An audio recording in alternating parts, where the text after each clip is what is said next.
habang umaarangkada sa Kamarang impeachment proceedings laban kay VP Sara.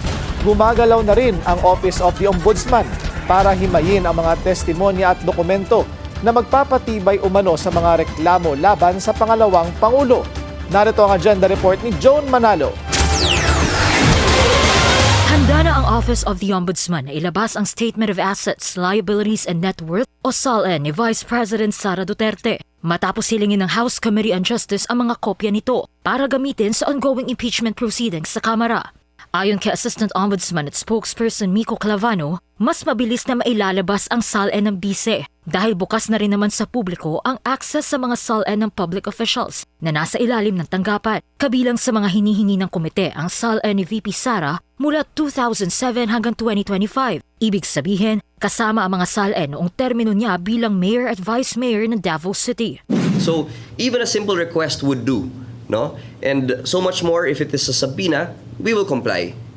We would have to direct or endorse the request or subpoena to the proper office that was the repository of those SALNs, which is yung sa Mindanao office ho natin. Pinagsama-sama na rin ng Ombudsman ang mga reklamong natanggap nito laban kay VP Sara na halos magkakapareho. Sumasa ilalim na rin ang mga ito sa fact-finding investigation ayon kay Clavano. There are times when there are intersections po between the petitions and we are careful to make sure that we move efficiently, no? Alam naman ho natin at sinabi naman ho natin dati na we are really very careful in the way that we go, that we investigate, especially itong mga impeachable officers. Kaya masusi rin anyang babantayan ng Ombudsman ang ongoing impeachment proceedings sa Kamara. Kumikilos na rin ang Ombudsman para makausap si Ramil Madriaga, ang lumantad na umano'y bagman at dating security aide ni VP Sara.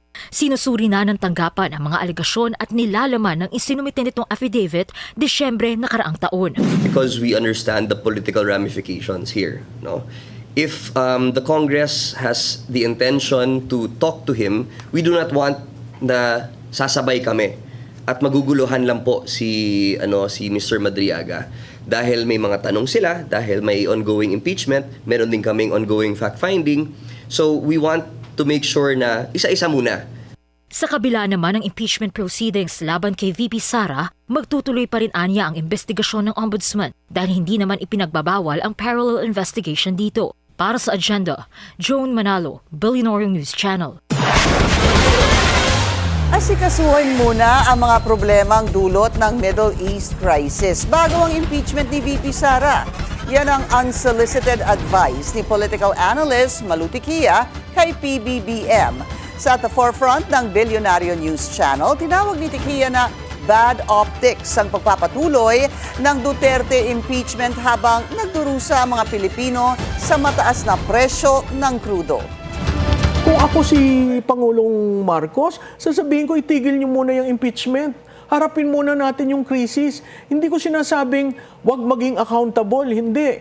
Pero kita mo yung optics, ang tao nagkakagulo, naglalakad sa kalye, hindi maintindihan kung magkano ang bilihin. Tapos nandito ang mga politiko, nag-fishing expedition. Tama ba yun? Manatiling nakatutok sa Billionaire News Channel. Sumubaybay sa aming social media accounts at mag-subscribe sa aming YouTube channel para sa mga eksklusibong balita at storya.